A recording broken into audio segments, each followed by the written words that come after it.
Hey everybody, my name is Richard Yvonne of Twin Maple Outdoors here in Bradford, Maine.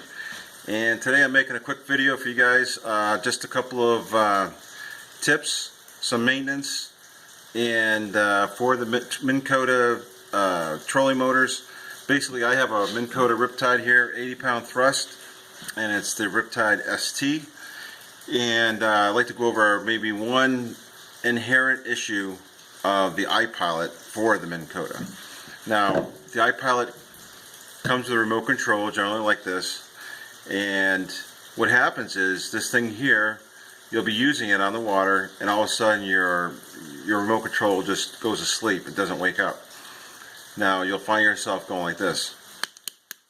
All of a sudden, boom, it woke up and you can control the boat. What happens is this thing goes to sleep, your motor's traveling the same direction, same speed, and that can lead to some serious problems, especially when you're in a rocky river like the Penobscot. So what I found, or what I listened to a customer and they made a suggestion on doing something and it actually works. So I want to share that with you guys today.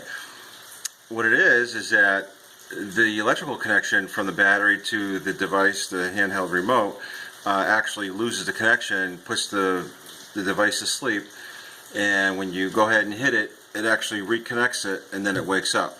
So what we found is if I take the back, there's a little round access port. If you unscrew it with a flathead screwdriver counterclockwise, you can take this off, and you coat that battery with a nice coating of just a thin coat of Vaseline or electrical grease. Put it back in.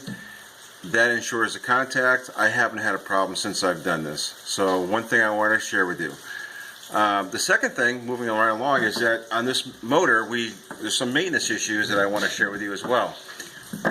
I've shared some of these issues that I've had and some of the maintenance, how to do with other guides that I work around. They all run the same type of deal.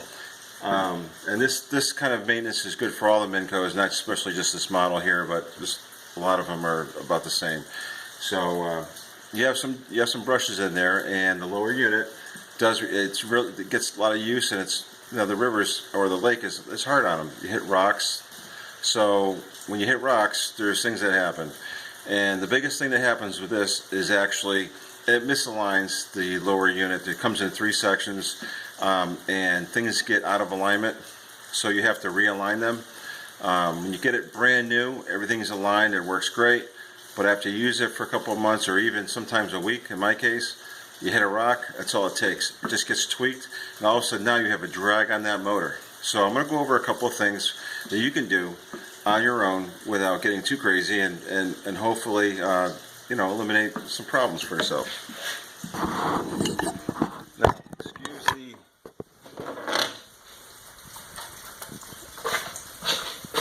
excuse the bumpiness and the video quality. I don't have a cameraman. So here you go. Okay, so you have your prop. Everybody knows you take your prop off. 9/16 on the Minn Kota. It's got a washer here. Pop it off. So you got nut, washer, prop. Here's where everybody takes off the fishing line, salad, what have you. Okay.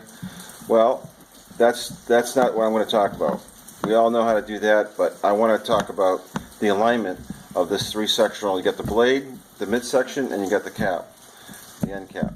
So there's 2 rods, 5/16 threaded rods that go through the whole portion of this lower unit, screws into the end, and then it sandwiches together with seals, keeps it watertight.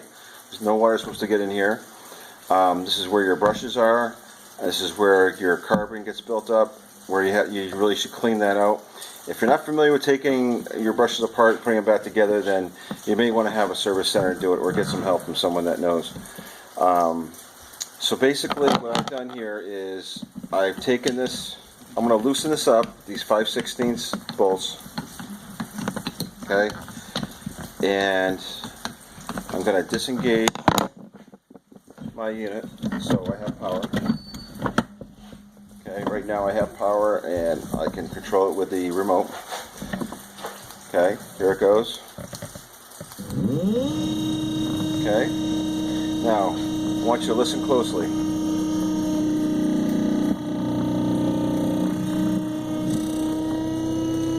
that pitch? Hear that? That's not good. Hear that drag? Okay, so you want to find the sweet spot. Right there. Now, what happens when that's not aligned? Well, you lose power. It puts a drag. You don't get the battery life out of a charge in your battery because it drains it quicker because it's using more energy. It's hard on your brushes.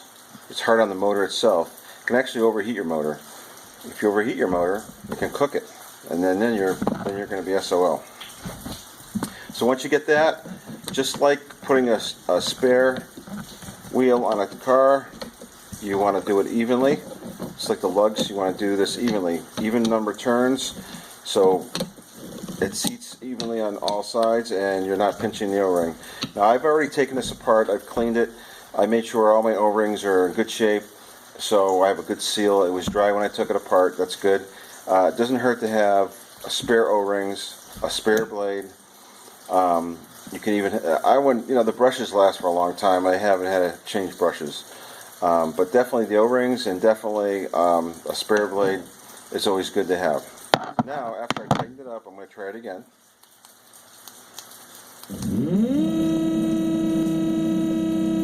Still doing pretty good, so I'm going to tighten it again. The reason why I'm doing this slowly, because you can tighten it and it actually will not be straight. So you want to make sure that you're tightening it evenly.